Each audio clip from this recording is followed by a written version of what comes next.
la característica principal de la sal es que no pierde o no se desvanece, no pierde esas características propias, que lo que sirve es conservar como tal, dar sazón también, no lo pierde. Y era interesante escuchar a la persona porque decía, vea, lo intenté por todos los medios. Hice esto, hice aquello, a mí me gustaba la química y me puse a investigar y hice todos los procesos químicos para ver si la sal perdía su sabor, la sal física. Y el resultado era que no lo perdía, que por el contrario, más afirmaba esos sabores. Al punto que lo que hizo al final fue echarle límpido a la sal a ver si lo perdía, y no, tampoco. Le tocó botar esa sal. Pero no era porque hubiera perdido su sabor, sino porque literalmente no pudo quitar el sabor. Aquí lo que está haciendo Mateo es haciendo una analogía, suponiendo qué pasaría donde la sal perdiera su sabor. ¿Qué pasaría donde la sal perdiera sus características? Al punto de que ya no conservara, de que ya no diera sazón, de que ya no sirviera para hacer esos ricos alimentos que nosotros nos llevamos a nuestros cuerpos. Los que trabajamos en cocina, con restaurantes, sabemos qué es eso. Las madres de familia saben qué es eso. Y todos los que estamos aquí saben qué es eso, porque todos hemos comido. Y hemos hecho uso de la sal. Todos. Desayuno, almuerzo y cena. Y todos sabemos que la importancia que tiene este elemento para darle sazón a la comida, para conservar la comida, para darle un cambio a lo que a ella llega, porque cambia. Todos sabemos eso. Ahora bien, si la sal se desvaneciere, ¿con qué será salada? En el caso hipotético que dice Mateo, que pierda su sabor, que ya no dé ese sabor a las comidas, que ya no cambie a lo que ella llega, ¿con qué será salada? ¿Será que si se le echa sal a la sal, será salada? Es como el pensamiento que más fácil, ¿no? Y lo interesante es que Mateo dice, no, con nada. Y la respuesta es directa, no sirve para nada, ya no sirve. Sino que sirve para ser echada afuera y hollada por los hombres. No sirve. Ahora bien, esto Mateo se lo está diciendo a una audiencia que directamente, bueno, nuestro Señor Jesucristo se lo está diciendo a la audiencia que directamente trabajaba ¿con qué? Con sal. Estaba en el mar de Galilea, estaba con sus discípulos recolectando pescadores de hombres. Al mismo tiempo, muchos de los que le seguían, porque en capítulo 4 decía que le seguían multitudes por sus milagros, muchos de ellos trabajaban con el mar, sabía el proceso de la sal, sabía cómo extraer la sal del mar y asimismo sabía cómo hacer todo el manejo de ella. Y nuestro Señor Jesucristo se lo pone un ejemplo tan fácil y directo que ellos pudieron entender, valga la redundancia, fácilmente de lo que estaba hablando. De que era algo imposible, pero reimposible, de que la sal perdiera su sabor. Y si llegase a pasar, pues lo único que serviría era botarla. Botarla. Pero la pregunta es, ¿por qué les decía esto? ¿Y por qué tomó la analogía de la sal? ¿Por qué? Algo que yo acabo de decir un momento, es que la sal donde es introducida produce cambio. Automáticamente produce cambio. Si usted le echa poquita sal a un alimento, usted puede decir quedó desabrido, pero se siente el breve cambio. Si le echa mucha, ¿qué va a pasar? Quedó salado. Y muy probablemente ninguno de nosotros se lo vaya a comer. Le rechaza la comida. Si le echa la medida exacta, ¿qué va a pasar? Delicioso. Y si uno se lo come con ganas. Hoy todo el día he estado molestando yo con un bistec a caballo, así en su punto de sal preciso. Delicioso. Pero lo interesante es eso, que ella produce un cambio. ¿Y bien? Como les decía hace un momento, el Señor utilizó esa analogía. Y esa analogía se la está utilizando a toda una audiencia. A una audiencia en la cual están sus discípulos, pero también está toda la multitud que le seguía. ¿Cuántos? No lo sé. Pero era tanta la multitud que vio la necesidad de subirse a un monte para que todos escucharan el mensaje que iba a dar. ¿Y por qué les decía esto? Por la sencilla razón de que esta demanda nos la iba a hacer también ¿a quién? A nosotros. O sea, a la audiencia, sus discípulos, a todos los que lo escuchaban, incluyéndonos a nosotros mismos. ¿Qué? Nosotros somos sal de la tierra. ¿Qué quiere decir esto? Que donde estemos nosotros debe haber un cambio. Debe haber un cambio. Pero ese cambio debe que producirse también para que, no para gloria nuestra, porque la sal, vea que lo interesante de la sal es que nunca se le da la gloria a la sal física. Nunca. Uno dice, uy, qué alimento tan rico. Nunca uno dice, uy, qué sal tan deliciosa. ¿O sí? No. Nunca. Uno le da la gloria a la comida. Uy, deliciosa esa comida. No la sal. Por ejemplo, cuando uno come sal así nomás, es una vaina fea. La pupila gustativa no le agrada. Bien, ese cambio que debe introducir no debe ser para gloria nuestra. Sino lo interesante, por eso leí hasta el versículo 16, y quiero que veamos la última parte de estos dos componentes. Todo lo que se produzca a partir de ese cambio debe ser para gloria glorifiquen a nuestro Padre que está en los cielos.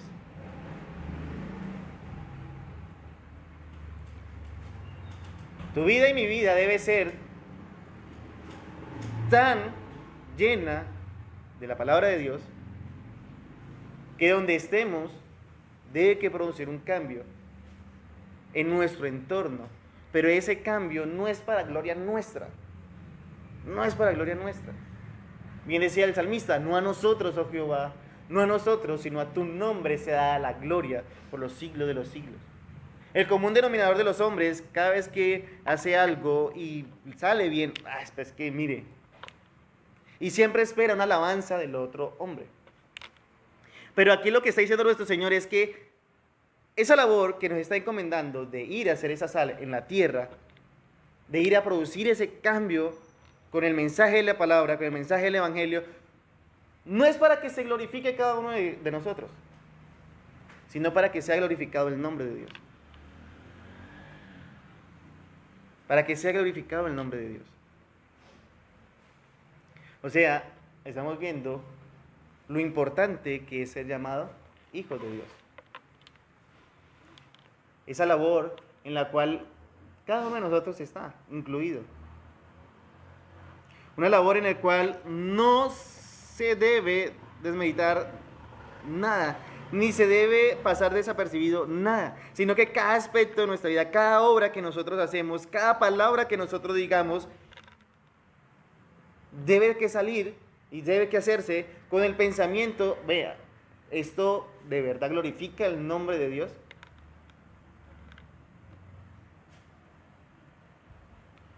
Y curiosamente, en muchas de las cosas que nosotros hacemos durante todo el día y muchas de las cosas que decimos durante todo el día, no se nos sale de ese pensamiento.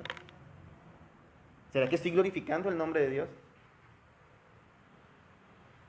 ¿Será que con lo que estoy haciendo sí glorifico el nombre de Dios? ¿Será que las personas que están a mi alrededor ven mi obrar para que sea para gloria de Dios? ¿O simplemente estoy obrando para gloria mía?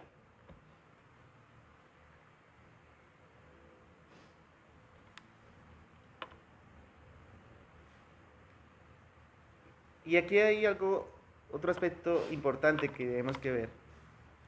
Es que muchas veces hemos escuchado que debemos que salir a predicar el Evangelio. Y eso es cierto. No estoy en contra de eso. Y debemos que hacerlo con nuestra boca. Anunciar el Evangelio. Predicar el Evangelio. ¿Cierto? Evidenciar con nuestros labios el Evangelio. Pero aquí ya estamos viendo algo que nuestro Señor Jesucristo está diciendo. No solamente lo haga con su hablar, sino hágalo con ¿qué? Con sus hechos. Y muchas veces yo he enseñado en esta congregación que la mayor manera que nosotros hacemos de evangelizar no es con nuestros labios. Porque podemos hablar muy lindo. Podemos tener mucha teología. Y podemos defender las doctrinas como buenos heraldos del Evangelio. Pero si con nuestros hechos hacemos lo contrario, ¿qué va a pasar con esa defensa? ¿Qué va a pasar con ese compartir? Si yo fácilmente le puedo decir algo a alguien, vea, ninguna palabra corrompida salga de su boca, sino la que sea buena para la necesaria edificación a fin de dar gracia a los oyentes. Todos sabemos dónde lo dice, ¿cierto? Efesios 4:29. Y podemos utilizar la Biblia de esa forma, pero en plena conversación se me salen los madrazos. ¿Qué va a pasar? Eso es una fe sin obra, y esa fe sin obra es muerta. No se está evidenciando verdaderamente ese cambio. Por eso aquí nuestro Señor no solamente lo está diciendo, vea, lo va a anunciar con su palabra, con su hablar, sino que lo va a anunciar también con ¿qué? Con sus hechos. Su vida debe que evidenciar que verdaderamente ha creído en el Evangelio. Y no solamente que ha creído en el Evangelio, sino que vive el Evangelio. A tal punto de que en verdad impacte en medio de donde está. Si nosotros cogemos la sal, aquí en Colombia la refisal, la más común, ella no habla. ¿O sí? No. ¿Ella qué hace? Actúa. Pase. Actúa. A nosotros nos falta es muchas veces, en muchas ocasiones, eso. Actuar. Podemos hablar muy lindo, y yo sé que todos aquí hablamos.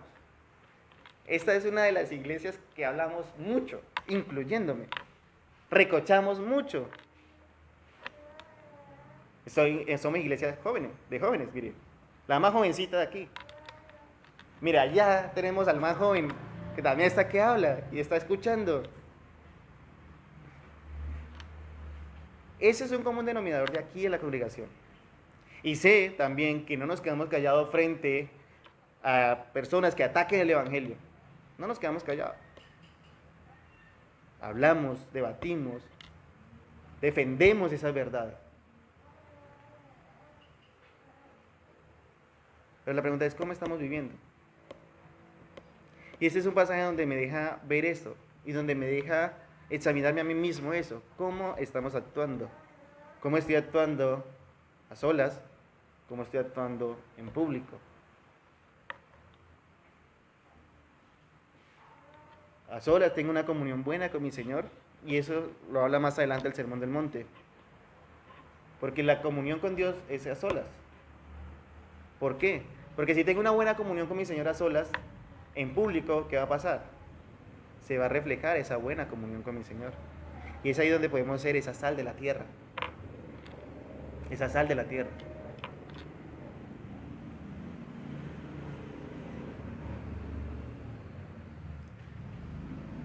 Pero muchas veces, a solas, tenemos una mala comunión con nuestro Señor. En público, ¿qué se va a evidenciar? Lo que hay en nuestro corazón. Lo que hay en el corazón. No se evidencia nada más sino eso. Porque el buen tesoro del corazón del hombre saca buenas cosas. Pero si no hay un buen tesoro en el corazón, sale lo malo. Sale lo malo. Así nos llamemos ser hijos de Dios. Si aún no sabe cómo se titula la predicación, se titula Sal y Luz del Mundo. Sal y Luz del Mundo. Y eso debemos que hacerlo. Y la noche de hoy quería cuestionarnos, a todos, incluyéndome, porque hemos venido haciendo un estudio sistemático de Génesis y acabamos de pasar una de las historias más impactantes del libro de Génesis, que es Génesis 22. Y yo decía, vea, el mismo Dios que estaba con Abraham es el mismo Dios que está con nosotros. El mismo. La misma demanda que Dios hacía con Abraham es la misma demanda que Dios nos hace a nosotros. Y es caminar por fe, vivir por fe, una fe probada. Esa fe que se le fue dada a Abraham es la misma fe que se nos es dada a nosotros, porque es un don de Dios. Si Abraham pudo vivir conforme a lo que Dios demandaba, la pregunta es ¿por qué nosotros no lo hacemos? ¿Qué nos falta? ¿Qué nos falta? Y este estudio no lo tomé así aleatoriamente, como porque, no. He estado estudiando Mateo. Los de mi casa saben que he estado estudiando Mateo. Y es interesante porque cuestiona la vida de cada uno de nosotros. ¿Cómo estoy viviendo a solas con mi Señor? ¿Cómo estamos viviendo en público? ¿Por qué razón? Porque primero nos demanda vivir a solas con nuestro Señor. Los primeros 12 versículos de Mateo 5 es un vivir a solas con mi Señor. Y después sí un vivir en público con todos los que me rodean. Con todos los que me rodean. ¿Cómo estamos viviendo? Somos de aquellos que ya no servimos para nada en el reino de los cielos. Dios quiera que no. Sino que servimos para ser echados fuera y ser hollados por los hombres. Somos aquellos que decimos que sí, con nuestra boca, mejor dicho, hacemos y deshacemos, pero con nuestros hechos el ser humano dice, este que viene a hablar. ¿Para qué me habla de esto? Si mírelo, si hace lo mismo. ¿Para qué me habla que no deje de congregarse si es el último que llega a la iglesia? ¿Para qué me habla de que sí, hay que diezmar, ¿qué tal? Si no diezma. ¿Para qué habla que no sea grosero? Sí, mírelo. ¿Para qué habla? Y comienza un cuestionamiento. ¿Será que somos de aquellos que somos hollados por los hombres?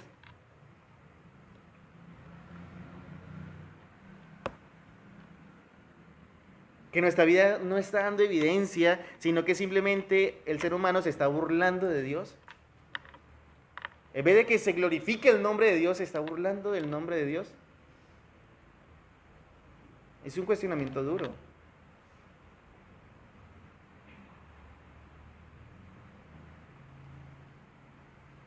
Por eso debemos tener cuidado de todas esas pequeñas acciones. Vayamos un momento a Primera de Pedro.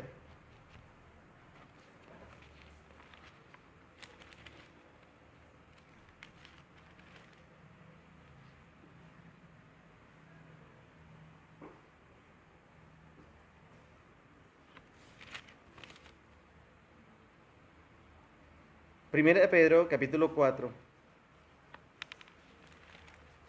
Primera de Pedro, capítulo 4, versículo 11. Bueno, desde el versículo 10 dice la palabra de Dios: cada uno, según el don que ha recibido, ministrelos a los otros como buenos ministradores de la multiforme gracia de Dios. Aquí ya de entrada Pedro nos está diciendo que se nos ha dado dones a cada uno de nosotros. Cada uno tiene diferentes dones dados por Dios y lo que nos demanda es ser esos buenos administradores para que se lo enseñemos a otro. Y no solamente nos dice para que se los administremos a los demás, esa multiforme gracia de Dios, sino que continúa diciendo el versículo 11: si alguno habla, hable conforme a las palabras de Dios. Si alguno ministra, ministre conforme al poder que Dios da, para que en todo sea Dios glorificado por Jesucristo, a quien pertenece la gloria y el imperio por los siglos de los siglos. Amén. Pedro aquí hace una demanda fuerte a toda la iglesia, porque esto dirigió a la iglesia. ¿Y qué es? Que el tesoro que haya en sus corazones sea ¿qué? La palabra de Dios. Que el tesoro que haya en nuestros corazones y en mi corazón que sea la palabra de Dios. ¿Para qué? Para que en todo tiempo que hablemos conforme a las palabras de Dios. Aquí Pedro no está diciendo recite la Biblia textualmente todo el tiempo, sino que esté conforme a las palabras de Dios. Y si alguno ministra, y es interesante si alguno ministre conforme al poder que Dios da, ahí sí manda directamente a las Escrituras, para que en todo sea Dios glorificado. Y siempre el objetivo principal de toda acción es ese: Dios sea glorificado. No para la gloria nuestra. Dios sea glorificado. Volvamos a Mateo.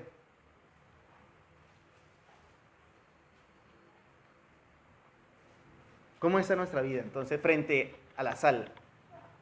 Si estamos produciendo un cambio donde estamos, donde Dios nos ha colocado, sea en el ámbito que sea, no solamente aquí en la iglesia, porque aquí en la iglesia yo veo a todos santos, todos, mira las caritas de todos, algunos con sueños más que otros, pero vea, la cara de todos, santo, ahí atentos, pendientes, sino afuera, donde Dios nos coloca. En nuestras casas, familias, colegio, universidad, trabajo,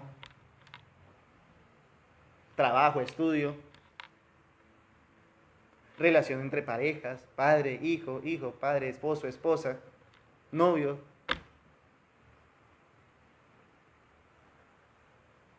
En todo, que todo sea conforme a la palabra de Dios. Versículo 14. La luz. Vosotros sois la luz del mundo. Y es interesante porque de entrada ya nos pone un referente más amplio. Vosotros sois la luz del mundo. Aquí a qué hace referencia. Nosotros alumbramos como antorcha en todo el mundo, como luciérnagas por todo el mundo. No. ¿Y a qué todo el mundo hace referencia? ¿Podemos estar nosotros en todos los lugares del mundo? No. Lo que está diciendo vosotros sois la luz del mundo es en medio que Dios nos ha colocado. Donde Dios nos ha puesto, debemos ser esa luz para esos hombres del mundo.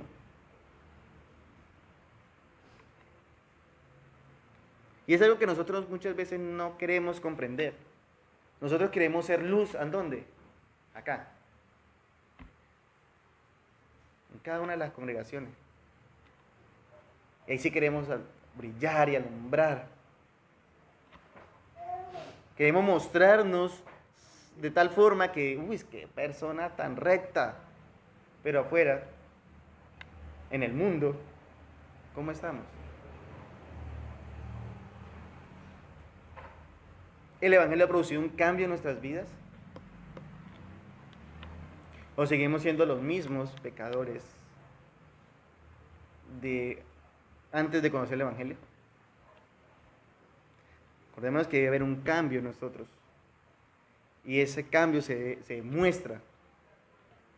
Se debe mostrar, se debe ver. Por eso dice, vosotros sois la luz del mundo. Y pone aquí un ejemplo muy práctico. Una ciudad asentada sobre un monte no se puede esconder. Nuestro Señor está poniendo analogías directas, sin rodeo alguno. Yo no sé, los que vivimos en este sector, cuando sale el sol, no sé si se han puesto a detallar la montaña, se la ve la montaña. Se alcanza a ver por allá casitas, torres de luces y cositas. Y estamos a kilómetros de distancia. Lo mismo, o sea, una ciudad en un monte, ¿qué va a pasar? Todo el mundo la va a ver. Todo el mundo va a saber que allá hay personas. ¿Por qué? Porque no se puede esconder. ¿Qué va a hacer el sol apenas salga? La va a alumbrar. La va a mostrar. Y es curioso lo que sigue. Si ni se enciende una luz y se pone debajo de un almud, de un cajón, sino sobre el candelero y alumbra a todos los que están en casa. Ahora va directamente al hogar, a la casa como tal. Si quiere ser alumbrada, pues anteriormente lo que hacía era encender lámparas, candelabros. Y eso no se esconde en un cajón, sino que se pone en los lugares altos para que alumbre toda la casa. Ahora tenemos la energía eléctrica. Yo no me imagino poner un sistema de electricidad en un cajón cerrado para que alumbre la casa. Es algo ilógico, algo que no cabe en un razonamiento humano, sino que por lo general siempre se pone ¿dónde? A lo alto, para que alumbre.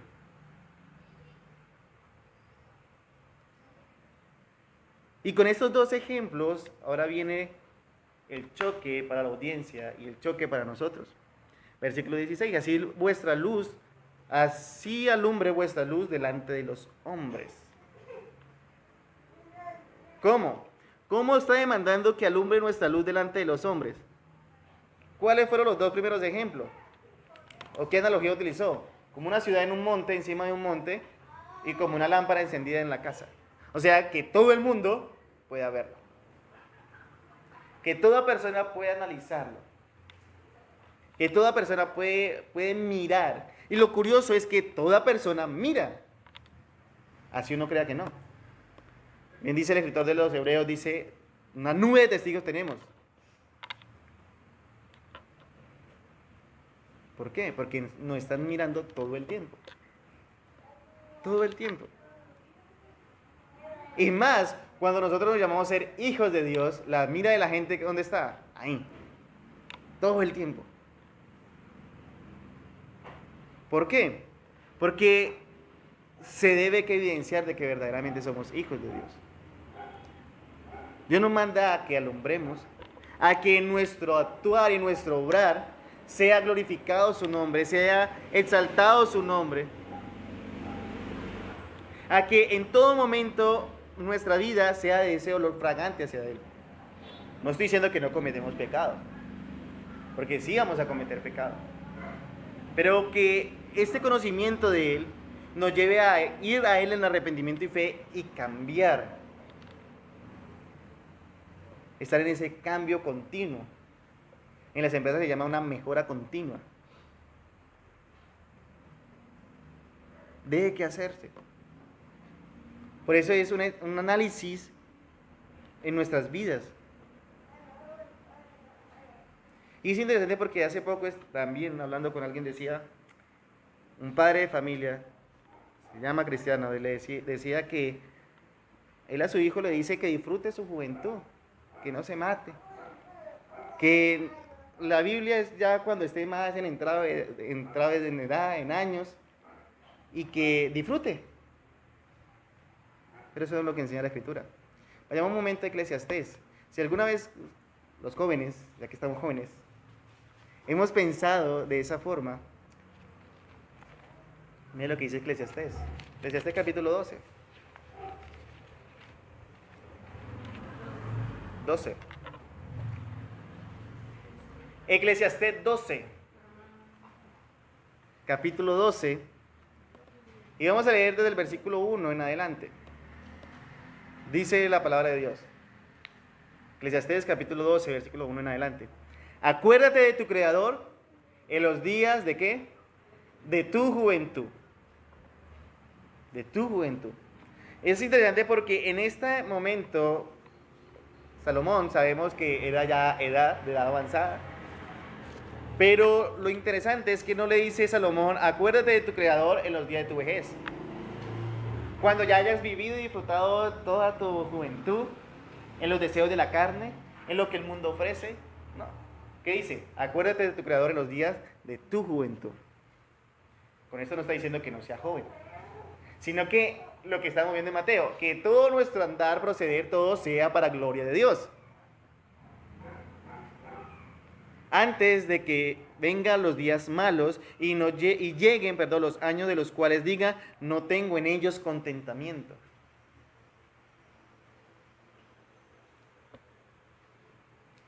Uno escucha muchas veces a personas ya de edad avanzada y dice, ay, si yo no hubiera hecho esto, si yo no hubiera hecho aquello, si yo no hubiera hecho lo otro.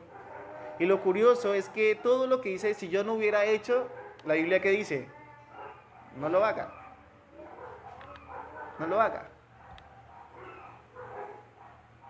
Pero también uno escucha jóvenes diciendo, eso de la Biblia es que lo vivan los pastores. La vida hay que disfrutarla, vivirla al máximo, sin límites. Ese es como el eslogan de hoy en día para los jóvenes. Viva su vida sin límites. Mejor dicho, disfruten hasta más no poder. ¿Qué dice la Biblia? Acuérdate de tu Creador en los días de tu juventud. ¿Qué dijo nuestro Señor Jesucristo en Mateo? Haz alumbra vuestra luz delante de los hombres, para que vean vuestras buenas obras. Buenas obras.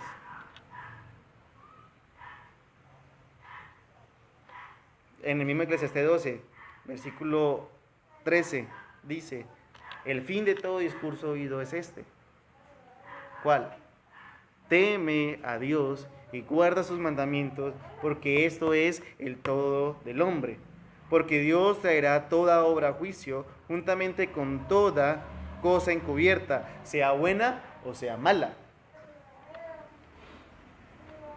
Si alguna vez pensamos de que lo que yo hago en oculto nunca va a ser revelado, que nadie lo ha visto, que lo hemos hecho de tal forma que nadie sabe nada, déjame decirte que Dios sí lo ha visto. Y no solamente que Dios lo ha visto, sino que Dios traerá a luz todas esas obras, sean buenas o sean malas. Por eso está el punto de Mateo cuando dice: así alumbre vuestra luz delante de los hombres, para que vean vuestras buenas obras y glorifiquen a vuestro Padre que está en los cielos. Es interesante esto porque nunca nos detenemos a pensar esta verdad. Nunca. Sino que actuamos y vivimos de tal forma que creemos que estamos actuando bien. Que todo lo que yo hago es bueno. Y una vez salvo, siempre salvo.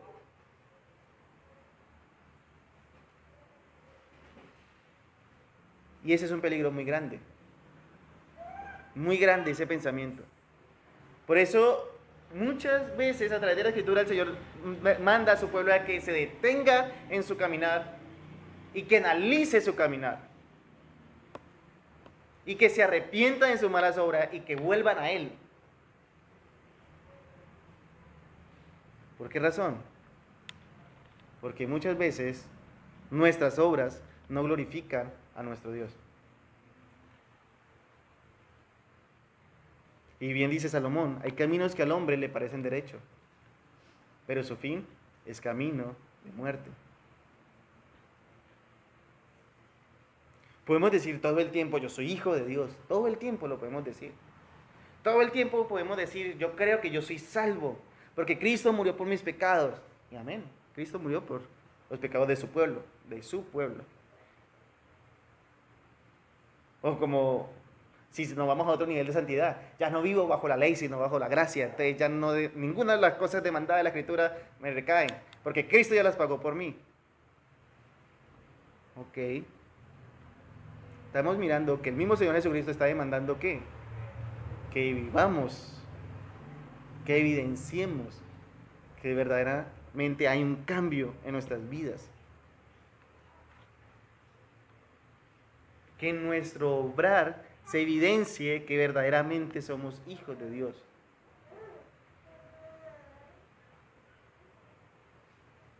Vayamos a Efesios.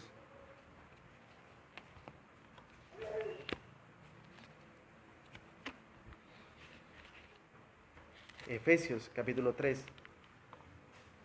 Perdón, Efesios capítulo 1. 3. Efesios capítulo 1. Versículo 3 en adelante. Dice: bendito sea el Dios y Padre de nuestro Señor Jesucristo, que nos bendijo con toda bendición espiritual en los lugares celestes en Cristo, según nos escogió en Él, ¿cuándo? Antes de la fundación del mundo, para que fuésemos santos y sin mancha delante de Él. En amor, habiéndonos predestinado para ser adoptados hijos suyos por medio de Jesucristo, según el puro afecto de su voluntad, para alabanza de la gloria de su gracia, con la cual nos hizo acepto en el amado, a quien tenemos redención por su sangre, el perdón de pecados según la riqueza de su gracia, que hizo sobreabundar para con nosotros en toda sabiduría e inteligencia, dándonos a conocer el misterio de su voluntad según su beneplácito, el cual se había propuesto en sí mismo, de reunir todas las cosas en Cristo en la dispensación del cumplimiento de los tiempos, así las que están en los cielos como las que están en la tierra. En él asimismo tuvimos herencia, habiendo sido predestinados conforme al propósito del que hace todas las cosas según el designio de su voluntad, a fin de que seamos para alabanza de su gloria, nosotros los que primeramente esperamos en Cristo. Sigue diciendo el apóstol Pablo: en él también vosotros, habiendo oído la palabra de verdad, el evangelio de vuestra salvación, habiendo crecido en él, fuiste sellados con el Espíritu Santo de la promesa, que es las arras de nuestra herencia, hasta la redención de la posesión adquirida para alabanza de su gloria. Si tenías alguna duda de que debíamos vivir en santidad, de que Mateo de pronto exagera, bueno, nuestro Señor Jesucristo de pronto exageró, de que solamente está allá, pues no. Es un mensaje que está en toda la Escritura. En toda la Escritura nos demanda vivir ¿cómo? Como agrada al Señor, para la alabanza de nuestro Dios. Que nuestro actuar, que nuestro obrar sea para la alabanza de nuestro Dios. No para ser salvos. Y es interesante porque acá Pablo lo aclara un poco más. No es para ser salvos, sino porque ya hemos sido salvos. Y como respuesta, como resultado a ese obrar de Dios en Cristo Jesús, vivo conforme a lo que Él demanda para la alabanza de su gloria, para la alabanza de su nombre. Por eso en Mateo, volvamos allá, hace esta petición. Así alumbre vuestra luz delante de los hombres. ¿Para qué? Para que vean. ¿Vean qué? Como habla de lindo. Como se ríe de precioso. ¿Sí? No. Para que vean vuestras buenas obras. Y este punto es importante. Para que vean vuestras buenas obras. Las personas no van a mirar solamente cómo hablamos, cómo nos reímos. Ay, cómo es de simpático. Claro, como mira esa sonrisa tan simpática que tiene. No, la gente que mira el proceder de la persona, el actuar de la persona. Y puede tener una sonrisa muy simpática la persona, pero si su actuar no evidencia lo que profesa, simplemente es desechada y hollada por los hombres. Fácil. Dice una propaganda fácil, mandar una quinta. Pero es que ese es el Evangelio. Ese es el Evangelio. ¿Cuál? Vivir en santidad. Vivir evidenciando lo que yo profeso con mi boca. No somos simplemente, no podemos decir que solamente somos con nuestros labios. Es que yo soy. Si lo dices con tu labio, lo afirmas con qué? Con tus hechos, con tu obrar. Lo afirmas con tu obrar. Porque si no, nos volvemos una caricatura. ¿Usted sabe cuál es la característica de las caricaturas? Cuando uno caricaturiza a alguien, los que saben de dibujo y caricaturiza a una persona. Muy bien, exagerar la parte como que se muestra más de la persona, por decirlo de cierta forma decente. Y al exagerarla, pues simplemente la imagen como queda, graciosa, ¿cierto? Y pues hace reír a las personas que la están viendo. Si nosotros solamente nos quedamos con cierta parte de la vida cristiana, ¿qué nos volvemos?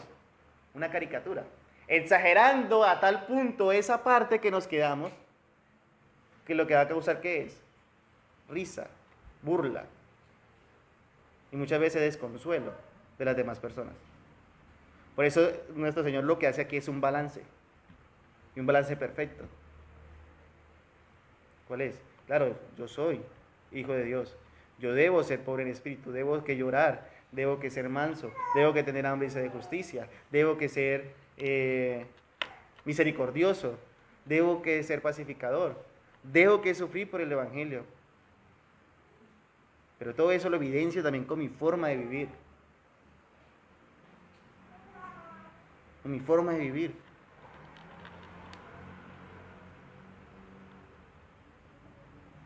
Porque si no, simplemente vamos a hacer eso, una burla. Pero mire, ¿no es que Jordan dice ser cristiano? Hace rato no lo cogía de ejemplo, ¿no, Jordan? Jordan no dice ser cristiano, pero mírelo. Mírelo por donde anda. Mírelo por lo que hace. Mire cómo se expresa. Y es curioso porque si uno, todo lo miran, todo. Absolutamente todo. Por eso dice, hacia el hombre vuestra luz delante de los hombres. Si alguna vez has creído que nadie te está mirando, así alumbra nuestra luz delante de los hombres. Y lo más común que uno muchas veces dice es que así soy.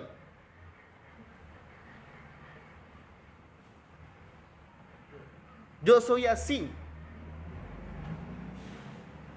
Bueno, la pregunta es, ¿nuestro carácter está conforme a lo que el Señor está demandando? Leímos en 1 de Pedro, capítulo 4, que debemos que ser buenos administradores de los dones que el Señor nos ha dado para administrárselo también a los demás. ¿Y en qué? Que en todo lo que nosotros digamos esté conforme a las palabras de Dios. O sea, claro, cada uno tiene su carácter propio, eso nadie lo niega. Y no podemos igualar mi carácter al carácter de Alonso. Tenemos carácter completamente diferente. Pero al mismo tiempo nuestro proceder está conforme a las palabras de Dios. Y eso es lo que debemos que analizar. ¿Nuestro carácter está conforme a lo que el Señor demanda? Claro, aquí hay más de uno que tiene un genio, como el genio de la lámpara, tantico lo flota y sale. Pero entonces ese actuar, ese proceder, está conforme a las palabras del Señor. ¿El Señor qué demanda? Dominio propio. Simple ejemplo. Otros son más afectivos o demuestran más ese afecto hacia los demás. Son más dados a los abrazos, a los picos. Otros no tanto. Pero entonces todos esos pequeños aspectos de nuestro carácter deben que ser confrontados con la misma palabra para saber si estamos conforme a lo que el Señor demanda. Y así alumbra nuestra luz delante de los hombres para que vean vuestras buenas obras. Porque si no, ¿qué van a ver?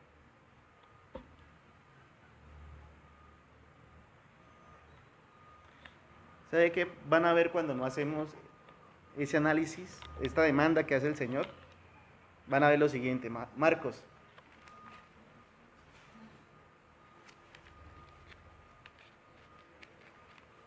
Capítulo 7.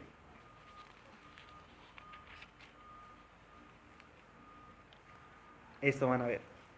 Versículo 21 al 23. Dice la palabra de Dios, porque dentro del corazón de los hombres salen los malos pensamientos, los adulterios, las fornicaciones, los homicidios, los hurtos, las avaricias, las maldades, el engaño, la lascivia, la envidia, la maledicencia, la soberbia, la insensatez. Todas estas maldades de dentro salen y contaminan al hombre.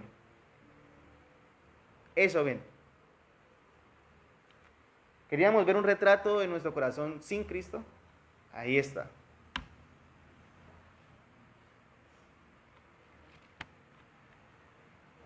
Por eso el Señor demanda son esas buenas obras. ¿Y cuáles son esas buenas obras? Que yo voy y le doy mercado a todos los indigentes de la calle. Eso es un actuar humano. Las buenas obras es lo que veíamos en 1 de Pedro. Que estén conforme a las palabras de Dios. Que estén conforme a las palabras de Dios. Porque si no van a ver ese retrato que habla Marcos. Y si no lo vemos tan malo, vayamos un momento a Romanos.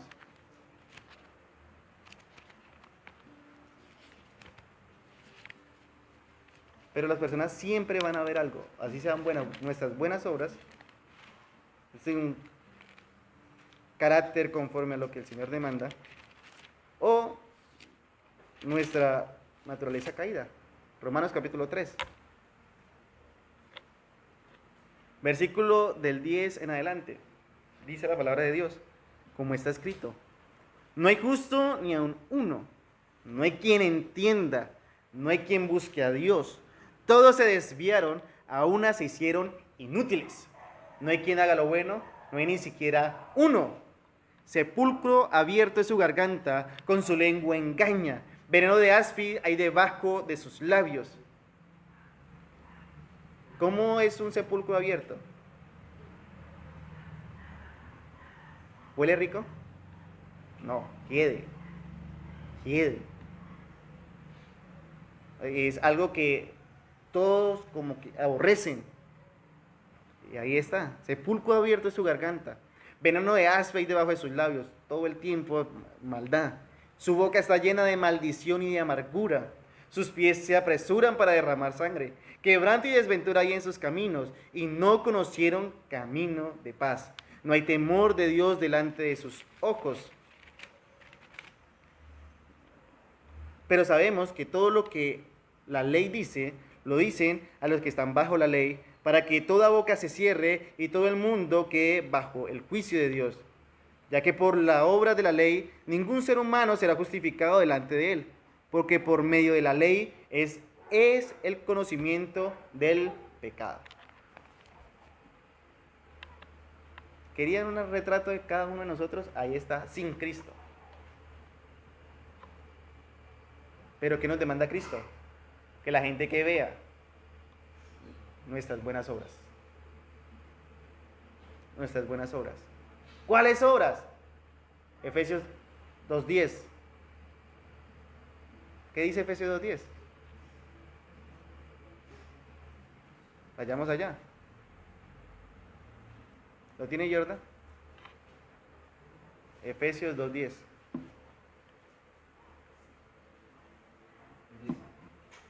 Porque somos hechura suya, creados en Cristo Jesús para buenas obras, las cuales Dios preparó de antemano para que anduviésemos en ellas. Gracias. Ahí está la respuesta. ¿Cuáles buenas obras? Las que Dios preparó de antemano para que anduviésemos en ellas. ¿Qué nos demanda? Que las conozcamos. ¿Dónde? En las Sagradas Escrituras. Y vuelve otra vez al análisis de que debemos vivir conforme a lo que manda la Escritura. ¿Y todo para qué? ¿O el propósito de todo esto? ¿Para qué? Finaliza el versículo 16 de Mateo 5. Dice, y glorifiquen a vuestro Padre que está en los cielos.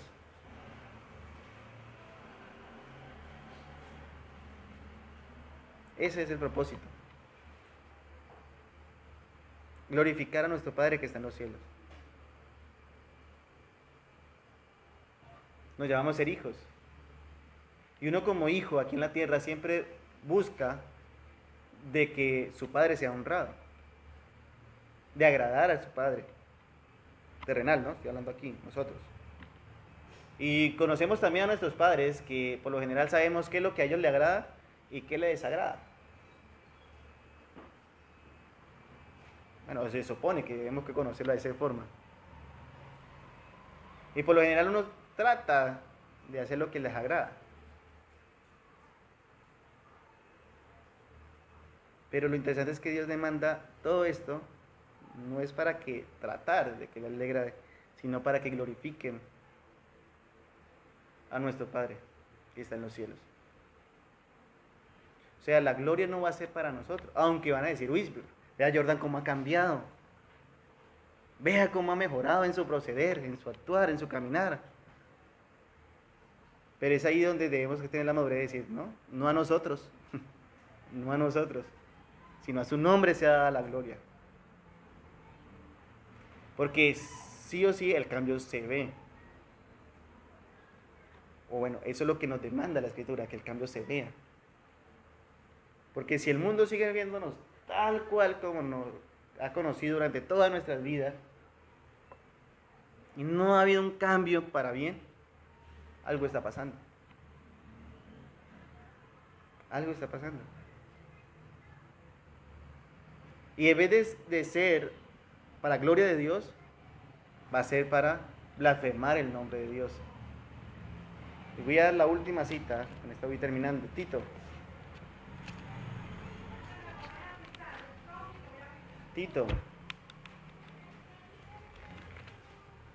Capítulo 1. Tito, capítulo 1, versículo 16.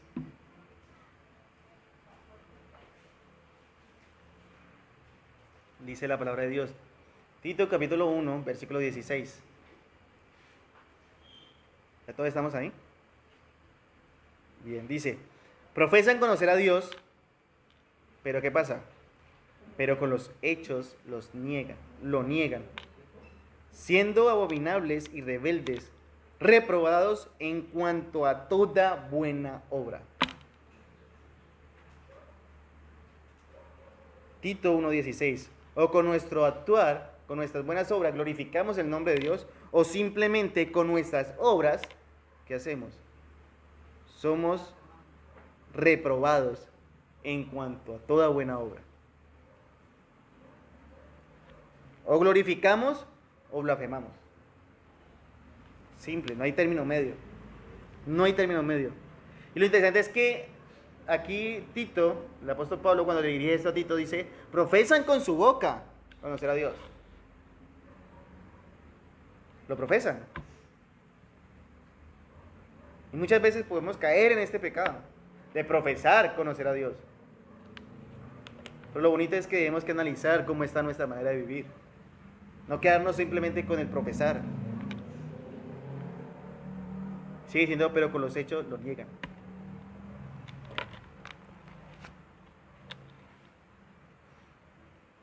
Ser y hacer debe ir de la mano. Ser y hacer deben ir de la mano. ¿Cómo así? Ser cristiano debe ir de la mano con hacer las obras que a Dios le agrada. Yo no me puedo quedar solo con decir soy cristiano, pero con mis hechos lo estoy negando.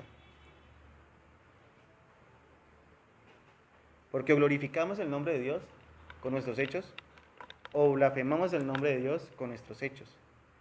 Y en ambas acciones hay resultados. En ambas. ¿Se glorifica el nombre de Dios con nuestros hechos? Pues simplemente dice Mateo capítulo 7 más adelante, versículo 23, venid bendito de mi Padre, heredad del reino de los cielos que está preparado para con todos ustedes.